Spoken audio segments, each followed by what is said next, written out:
Hi, this is Jessica Adams. If you like astrology and murder mysteries, how about our new audiobook, The Aries Billionaire? Hi, I'm Rachel Wells. The Aries Billionaire is the first audiobook in my new series with Jessica, Leo Moon, Astrologer Detective. You can order it at audible.co.uk now. Leo Moon is the Hercule Poirot of horoscopes. Though he's a bit younger and better looking. And we really hope you like it. Rachel is a Sunday Times bestseller, so I predict you will.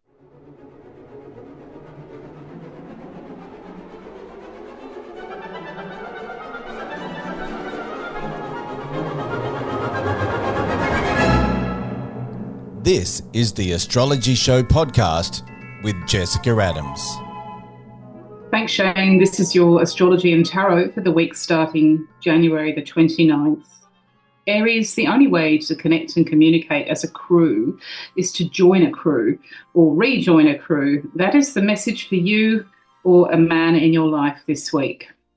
It's a very Pisces 7 days. We have a lot of factors in Pisces, and of course, this is the sign of two fish which swim in opposite directions. So one man, it may be you or a man you know, is out on his own, drifting and cruising and floating, and then there's the crew. This team or club or network of people is a bit of a mystery. Nobody really knows how it's going to sort itself out. But the alternative is for somebody to remain cast adrift by themselves.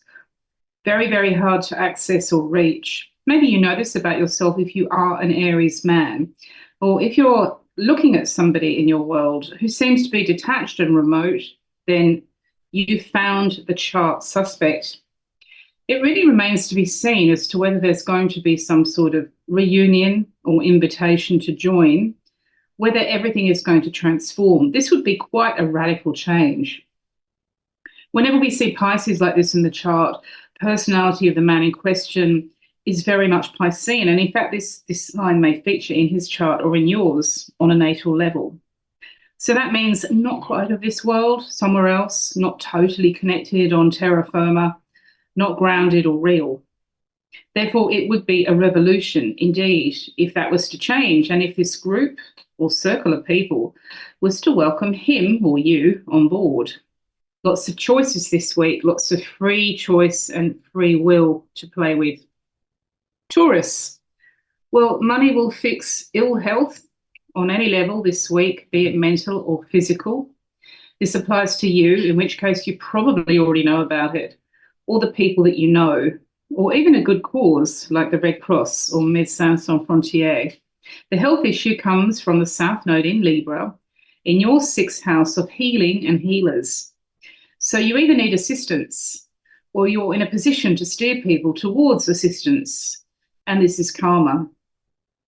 You are creating karma for the future, but you may also be receiving karma from a health-related situation which affected you or other people 18 or 19 years ago.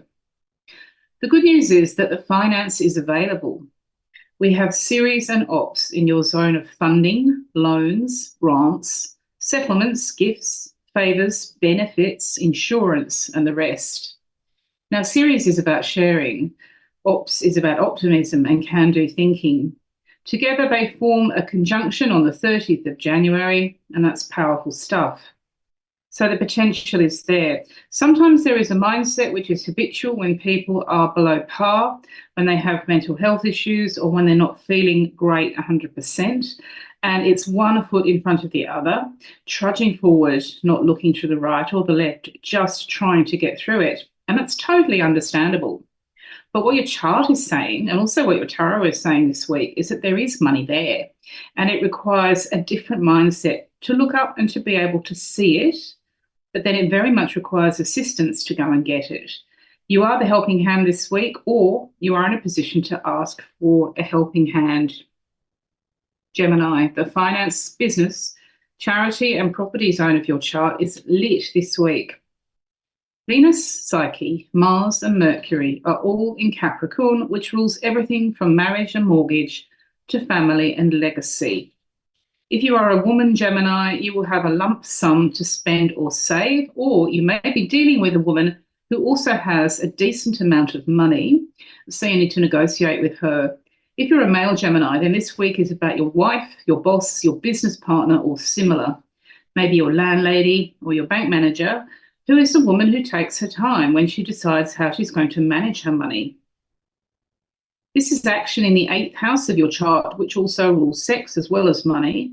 So we can't rule out lust for life, because that's also showing up both in the tarot and in your astrology with the Queen of Pentacles. There is abundance here. There is a very comfortable situation. And if you are a female Gemini, or you are in the company of one, then you are now in a position to trade, bargain, negotiate, and budget.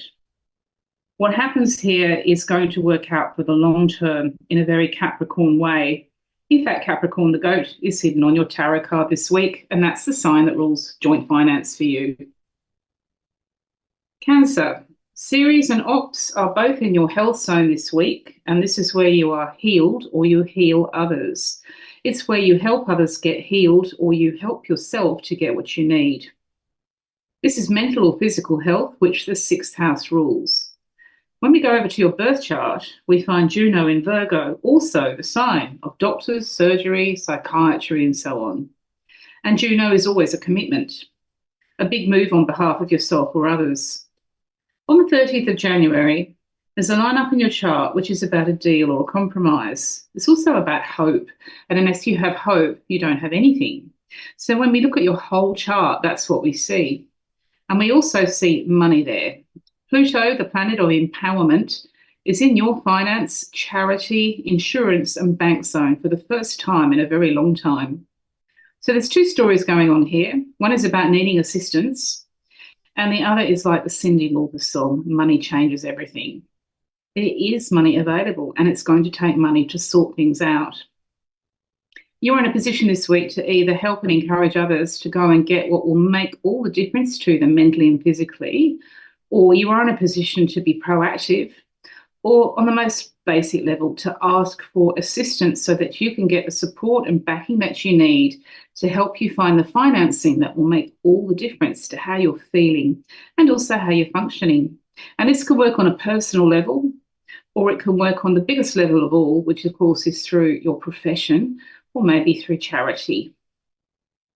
Leo, Apollo is in your zone of sleep, peace of mind, psychology, self-help, and mental health this week. The reason there's this huge emphasis on health all week long is the presence of Juno in Virgo for everybody, and Virgo rules the body, mind, and spirit. So Leo, you are now in a position where you can change your life by finding or rediscovering a technique which will help you control your thoughts and look after your peace of mind. This includes relaxation, but also what they call sleep hygiene, which is an emerging field, particularly in sport. I mention this because when we look at your birth chart, the same thing is going on. There are 5 horoscope factors, quite a lot, in exactly the same chart zone, which is the 12th house. Now, this is your inner self and inner life. Yourself as you are by yourself, particularly when it comes to sleeping, but also dealing with your state of mind. What you turn to this week may be cognitive behavioural therapy, it may be Tibetan Buddhist meditation, whatever it takes. Begin with the idea that everything is in your head. And that's what your chart is showing too. None of it's real. It's either a memory or a composed idea about the present and the future. So you are actually in control of it. And this week could either refresh or begin a technique that will change your quality of life. Virgo, a small but respectable amount of money has to be invested, spent, perhaps withheld for bargaining or negotiated with this week. There is a large stellium in Aries in your zone of finance, business, charity, and property. In fact, 6 factors in that zodiac sign in the 8th house of your solar chart tell you to do some research about the deal to come. If you're a male Virgo, this may be you, or you may be dealing with another man. If you're a female Virgo, it's definitely a man. The time has come to figure out what is required here to do the deal. There may be a question here about investing, purchasing, or even going above and beyond money into something that money cannot buy, like the environment. What you have here in your chart is Chiron, in Aries in this business, charity, finance and property sector. Now, Chiron is a centaur, but he was also a music teacher. He got away with being half horse, half man, and teaching people how to play the kithara. So there's something about Chiron in your chart that suggests the question is, can I get away with it? Can I be audacious enough to attempt the so-called unthinkable or impossible and actually make it happen? And this is the way that this man is thinking, or that you are thinking. And this week, that's what you have to address. Libra. Diana in Leo, in your zone of groups, circles and communities, suggests perhaps the Conservative Party or a heavy metal band, a book group or a charity or a netball team. Yet independence is extremely important no matter what sort of circle you are involved with or surrounded by. Not everybody wants to stick to the same thing this week. The collection of people is not stable, and it needs to be stabilised in case somebody leaves. Diana can be like that in a chart. She is a free spirit, and of course, when one person goes independently, another can follow. It's also true that with every collection of people, you tend to get a leader or a star, a front man or a front woman. The Beatles had John or Paul. They took turns.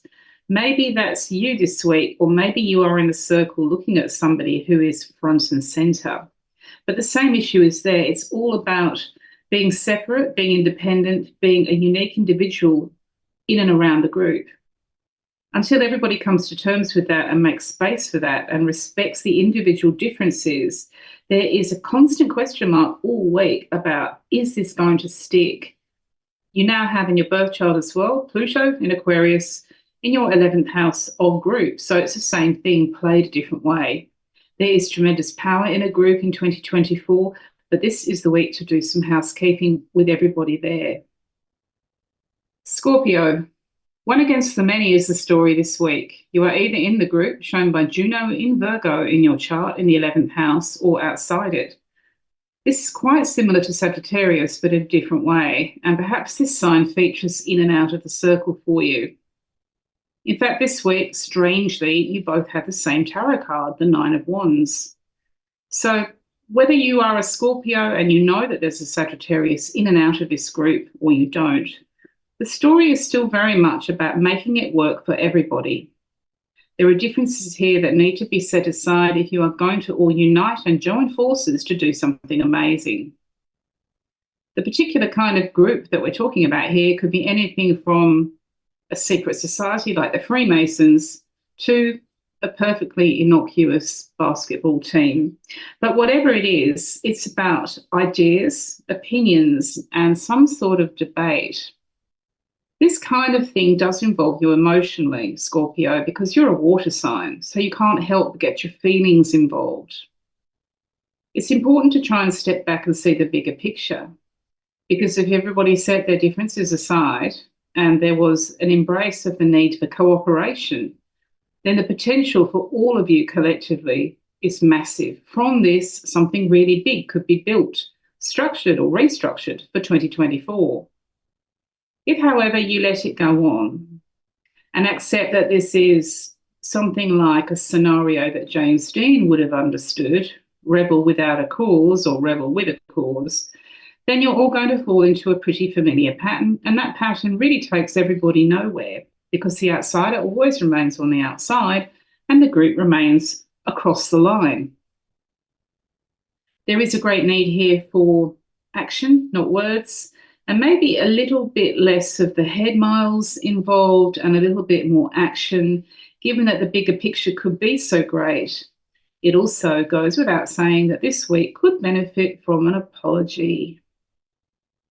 Sagittarius, well, if you're involved in a group with a Scorpio or another Sagittarius, then this week is make or break because you're dealing with the same sort of scenario in terms of communities and circles. Sagittarius, your tarot this week is the Nine of Wands. So what we have here is an uncanny parallel with the sign just before yours.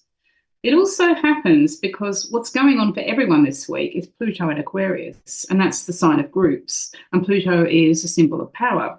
So there are questions here about who or what is in control of the group, Whether you are all scattered in different places and a little bit separate from each other, or whether you're separated by your ideas, there is still a need to come together. But the problem this week is that somebody feels on the outer. This may be you, or it may be somebody that you know. It is in the scheme of things that Pluto will be in Aquarius for about another 20 years. In 2024, this planet goes in and out of the sign of people power, circles, communities, clubs, bands, teams, and committees. So it's not your average transit. It does pick up your personal chart as well as your own solar chart. So if it feels as if it's now or never this week with the group, you're probably right. The choices that you make this week and the choices that they make will decide if you are going to all stand together and restructure, moving on to create something amazing, or if you are going to see a distinct break in the solidarity and the unity there. Choice is absolutely yours. Capricorn, the Four of Cups in your tarot card this week reminds you to go back to the family tree to find grounding. Your family tree is ruled by Aries in your solar chart, and there is a huge stellium in Aries this week. And this is true for everybody. Maybe this is about somebody in the extended family circle. Until there's a sense of connection with the past, grandparents and further back, the ancestors, there will be no grounding. You are an earth sign and you need to be grounded and earthed in order to feel that life is comfortable on an uneven keel. What your chart is saying is that it is the family tree that's the answer to everything, no matter how far you have to go back or somebody else has to go back. There is also a sense this week that the stellium in Pisces, in your zone of thought, state of mind, perspective and attitude, is drifting and floating like the fishes that it represents. This is really quite unusual for you, and it can make you feel as if you're not quite centered. You are an earth sign, as I've mentioned, and you need to feel completely connected. So this Pisces stellium and this Pisces transit in your third house of attitude, thoughts, is really something to be taken on board. To get back down to the person that you used to be and the person that you actually are requires a bit of shifting. Sometimes something like yoga can help, or mind yoga, stretching your brain a different way. There is in the picture this week, particularly in the tarot, a sense of emptiness and a lack of fulfillment with particular people and relationships. This is not real, and it can change. It can change and will change when there is a change in the state of mind concerned. And as I've said again, this really depends on going back to where you come from and who you come from. And this may be so true as well for another family member. Aquarius, the instability and the ongoing upheaval with your town, your country, your apartment, your house, and or the family tree is shown in your chart this week, with your ruler Uranus still moving through Taurus, which rules your sense of belonging right at the base of your solar horoscope.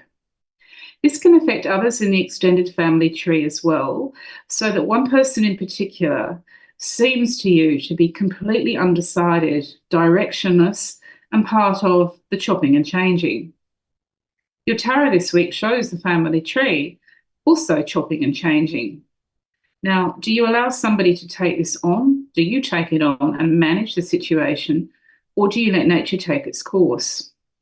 When we go to your chart, we find Jupiter, Minerva, and Uranus all in Taurus, all in your fourth house of home, family, and belonging. So there's a good reason to allow the shifting sands to shift.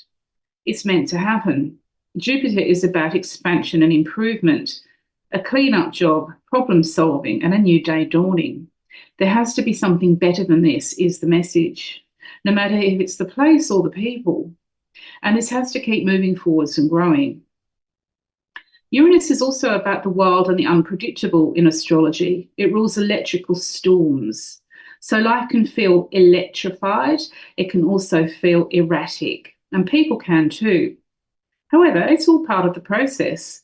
And what happens this week is taking you or somebody else where they are meant to be. Pisces, the Hermit is your card this week, and with all those planets in Aquarius now, a hermit you shall be, at least part of the time. You gain from it, actually. When we go to your horoscope, there are two versions of it, your solar Pisces chart and your natal or birth chart. When we look at your solar chart, we find that Aquarius, the sign ruling solitude, spirit, and soul, is now ever-changing because Pluto has moved into Aquarius for the first time in 248 years. And then when we look to your birth chart, we find that your own sign, Pisces, which rules your time alone and your breakthrough spiritually, is also well and truly lit. So the same story is being told twice in two different house systems in your life. What you need to figure out is what is meaningful to you and who is meaningful to you. And you cannot do that with other people unless it's a confidant, like a therapist or a priest or a psychic, for example. This is just a phase that you're going through, to be sure, but it's also rather powerful because Pluto is rather powerful. And Pluto is in Aquarius in the 12th house of hermitage, it has to be said. In fact, he's there on and off for the next 20 years. It may be that you are now looking for the meaning of life, and it's not a Monty Python film. You are looking for something or someone that speaks to you, and you will only find it reflected either on the internet or in a mirror. This is a week for reflection with every meaning attached to that word playing out for you. When you come out of it, what you're going to find is that you can start again, you can begin again. There are all sorts of things about yourself, your soul, and your spirit that need to be addressed and then really thought about in a new way as you begin the new year and you are looking for a different way to be the person that you are. Your tarot card this week: Aries, the King of Cups; Taurus, the Five of Pentacles; Gemini, the Queen of Pentacles; Cancer, the Five of Pentacles; Leo, the Nine of Swords; Virgo, the Knight of Pentacles; Libra, the Nine of Cups; Scorpio, the Nine of Wands; Sagittarius, the Nine of Wands; Capricorn, the Four of Cups; Aquarius, the Page of Swords; and Pisces, as you've just heard, the Hermit. Natal chart aspects this week include Bacchus and Hygeia, both at 9 Pisces on Monday, the 29th of January, and Ceres and Ops, both at 27 Sagittarius on Tuesday, the 30th of January. You can find out more about what that means at jessicaadams.com. Babies born this week are Pluto in Aquarius types. They will find power in the group, even at kindergarten, so teachers be warned. When older, they may become political animals or find themselves in some sort of ensemble or team, which gives them a share of control. Famous birthdays this week include Harry Styles on the 1st of February, who is 30. Graham Nash is 82 on the 2nd of February. And Dave Davies is 77 on the 3rd of February. Dave likes astrology. Happy birthday, Dave. If it's your birthday, then happy birthday. You will relaunch your image in 2024 with a completely different look or title. Fated connections this week include Taurus, Gemini, Cancer, and or Virgo, who must talk money, but also personal life budgets too, their values. I've mentioned Pluto in Aquarius, his new sign, through all the signs this week, as this transit is beginning to kick in and have an impact. It's basically about a shift of power. So the power since 2008 has been with the men at the top, trickling down to the rest of us. A lot of power has been concentrated in a very few tiny hands, and the system has been propped up by it. This all changes. We began to see the change last year when Pluto briefly appeared in Aquarius in March, but now it's here to stay. Apart from a moment between September and the US election, when Pluto goes back to Capricorn, we are now clearly in a totally different space. The power will be shared horizontally between people, all the people, and not dominated. It will be one of those situations that you're already seeing in your own life. You may be seeing it on the world stage, in the news, various people shuffling off the stage, like the former Australian Prime Minister Scott Morrison. Every country and every person experienced Pluto in Capricorn in their own way. The United States got Donald Trump. The United Kingdom got the Conservative Party's handling of Brexit. However you feel about any of those issues, what you're also seeing this week and ongoing in your personal life is that when people from all walks of life join together, they have a tremendous amount of power. If they respect the Aquarius rules, which are diversity, tolerance, community, space, then wheels turn. The only time this kind of thing breaks apart or fails to work is when people forget it's Aquarian. Aquarius is not about politics, it's not about self-interest, it's not about complicated relationships. Aquarius is the sign that's associated with lots of space, but lots of community strength. And that's really what's starting to roll. Any group which tries to take over, dominate, or take away the space, the rights, or the identities of the other groups is on a hiding to nowhere on this transit. And astrologers have plenty of history to look at. In fact, we know for a fact that this is the cycle when women rise to the top. Queen Elizabeth I being a good example of this. Boudica had it too. In fact, every time we see Pluto in Aquarius, every 248 years, for one reason or another, the female of the species gets the power. So that's really interesting given what's happening with Donald Trump. But that's another story. However this is playing out for you this week, remember that you can always find out more on my website. And if you want to personalise the tarot that you've heard this week, you can also use the tarot there too. It is the Smith-Waite Tarot deck created by Pamela Coleman-Smith and Arthur E. Waite. And there's a spread on the website now ready for you to shuffle if you're curious about how Pluto in Aquarius is going to affect you. Thank you for listening, and we'll catch up again next week.